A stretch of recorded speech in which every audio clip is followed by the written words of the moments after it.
in starting your or advancing your dry e-file pedis. Let's do this. First thing we're gonna do is evaluate her toenails. Now you can see that impact a little bit. She's got a little overgrown cuticle, little vertical striping here. You can see where her feet kind of squish together and it's affecting the growth of that nail, a few edges. And over here it's splitting. She's got a good hard callus built up there. So I'm gonna say the first thing is we're gonna go ahead and shape her free edge. Now I'm not digging into her skin here. I'm really trying to put the pressure towards her nail plate, and getting under that corner is really important.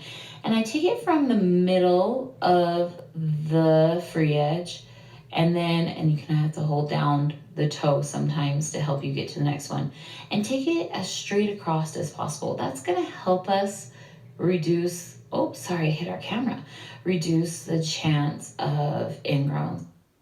You can curve a tiny bit if they prefer it, but you do want to go as straight as you can. Now here I'm going underneath. Notice I'm holding the toes that would be in the way above. You can switch between putting them below or above, whatever's going to be the most comfortable. I am a big believer in taking the free edge, or that white part or the extra growth from the nail bed, down shorter on toes, just for the health of the toes. I don't see a need for length on there, especially if they are in closed-toed shoes. Now for the pinky, sometimes you have to come over from the side. Sometimes you have to move your body over a little bit. I am using a diamond hand file here. You of course don't have to, but it is a medium grit if anybody wanted to know. And that will also be linked in the class email if you want it. Okay, those are looking pretty good. So now what we're gonna do is take a little look at these cuticles and the nail plate.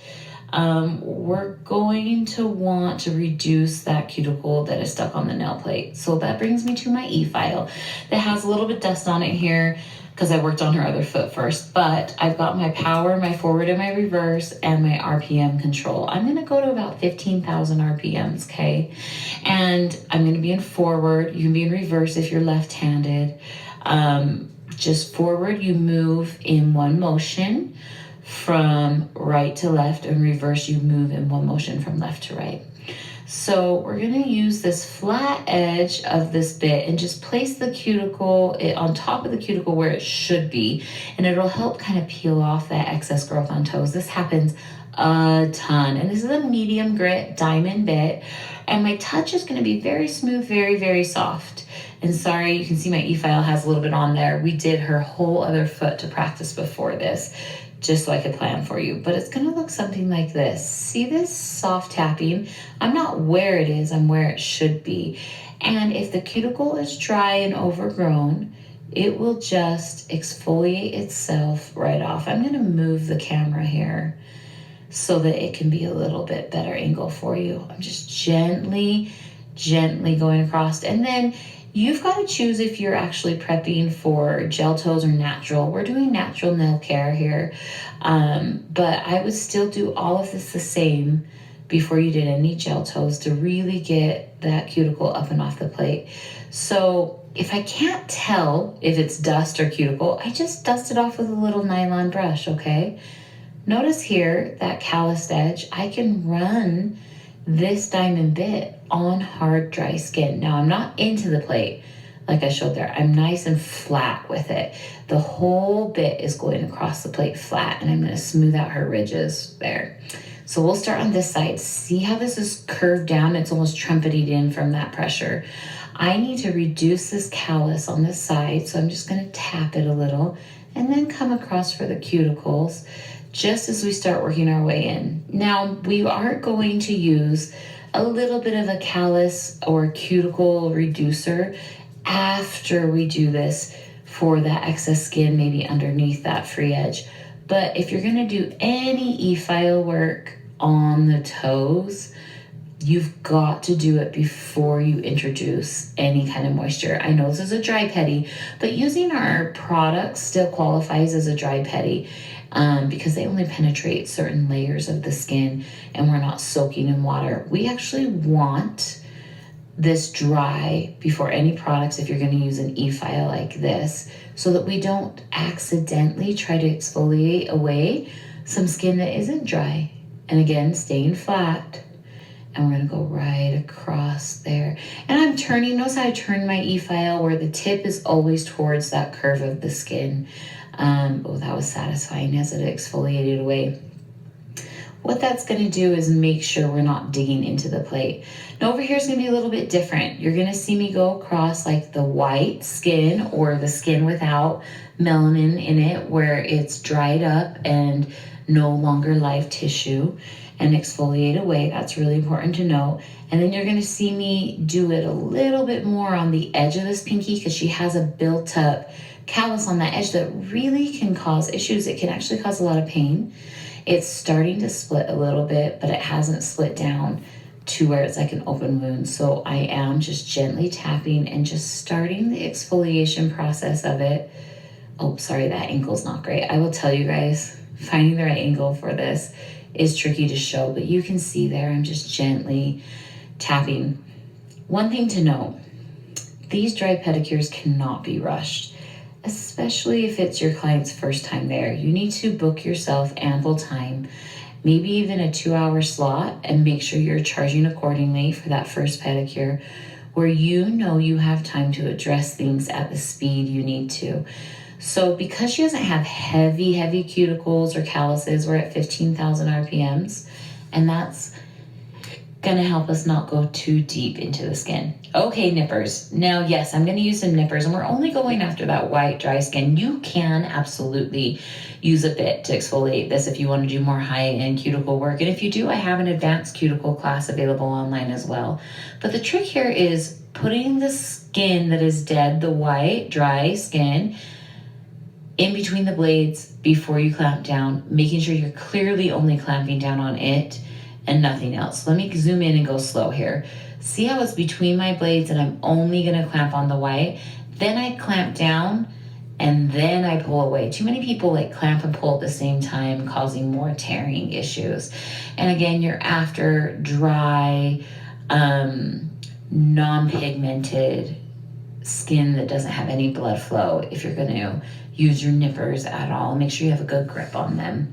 Okay, so now we're going to take a little look, and we want to reduce these kind of calluses on the sides of the toes. So what I'm going to do is I am going to grab my cuticle reducer or callus reducer, and mine is a spray. Yours doesn't have to be a spray, but see these hard edges on the nails? I'm just going to spray it. And this would be a great time to now go work on the other set of toes so that you allow this time to soak in. But make sure, like this dry edge here, make sure you get everywhere you want to work on really, really well. Okay, so we're going to let that sit for a few minutes to help do the work for us. And then we're going to come in with a fun little tool that I want to show you about. So grab like a wipe to put in your other hand for any of the excess skin cells you get. And then I like to just grab, I like to call it little pedicure scoop. You can just cuticle scoop. It just has this little scoop on the end here, and it's not sharp or anything like that. Please practice this on yourself first to feel this. Our goal is for this edge here, and it's gonna be a little thicker. She's a little thicker, but see how I go underneath to be free moving. Do you see all those skin cells that just came out? I'm gonna wipe them in my wipe. Those skin cells building up underneath the toenail not only can cause discomfort, but oftentimes are a contributing factor to ingrown toenails. So we're just gonna go through with my little scoop, and we're just gonna make sure that free edge and that corner is lifted up and free, that there's not a bunch of skin cells stuck underneath there. Every once in a while I have to do a couple like reapplied product to help me here, just to loosen up that cuticle. Again, If you use a callus softener or a cuticle softener, if it has urea in it, that's generally a really great ingredient to look for to help you along the way here. And that's where she's hit it a little bit. You can see along the edge that we got cleared with her doctor that we were good. Look how many of that is. Oh, and some polish residue too. How funny. Okay, so I'm gonna spray that one again because I'll probably come back to it and do one more scoop. Over here, we have this really hard callus that is just building up right here. And we need to make sure that corner is free and loose. Now, you know what I'm asking my client every single second along here? Hey, how's your comfort? What's that feel like? And she's like, this is good. This is comfortable. I'm like, what about that? Is it tender at all? Am I making it comfortable for you? And they'll tell you, but if you don't ask, they're just gonna sit there and cringe. And I know when I'm lifting a corner up like this and we're starting to pull down a callus that it can be a little tender. So please tread lightly there. But that's actually softened up quite a bit. And that pressure that continues to put it there, if I can keep it supple, it's gonna hopefully stop turning that corner of that nail. Ooh, see that little corner stick up? Then get it from turning into the skin. So take your nippers, go straight across, just make sure you just have the corner in and nip it off. That way it's not digging down into that channel or trumpeting down, and we're gonna help her be way more comfortable in her shoes. So I'm just making sure it's free moving, that edge is up and loose. That feels much better when I push them together. And just test it, say, hey, how does this feel? I'm gonna come around this corner, make sure all my corners are loose and free. If there's a little bit of an edge, snag it. Okay, now I'm gonna remind you, we're doing natural nail care here. So after you do this, I am gonna go in and probably check the edges one more time. Make sure, oh, look at that exfoliating away. Make sure they're all loose and free. And then I actually want to go in with just like a little buffer on the edge and make sure I clean up all those Furbies or those little fuzzies on the edge that we created. I'm not straight up and down, I'm more or less at an angle, just taking off those little edges. And then I'm gonna go ahead and buff the top of her nail. If you are doing gel toes, do not do the step of buffing on top of the nail. I am doing natural nail care here. If you're putting gel toes on, this would be your opportunity to make sure you cleanse and dehydrate the nail, that you've given the nail enough texture, and go ahead and apply your gel toes. We always want to do those before we get into our other work, because at the end of our service, we are going to do some lotion and a little bit of a massage, because what's a pedicure without it, right? And it'll just help it feel so, so good. So I am buffing the surface because I'm not putting gel toes on. I just want to stress that again and again, because you will not have great retention with gel toes. If you are buffing the surface, you need a little bit of texture. Get over on this side a little bit and get underneath the edge. I know it can be tricky, and just make sure, using like a nice fine buffer. I like the ones that have a little cushion to them, the curve with the nail. Okay, enough of that. Let's take a check. Let's spray alcohol on this brush and clean the dust away in circular motion. Those look nice and clean. All right, let's map out and evaluate her foot. So here you can see on that ball of the foot that I was talking about, where when you push on it, she's almost like fissures or cuts, okay? So when we want to work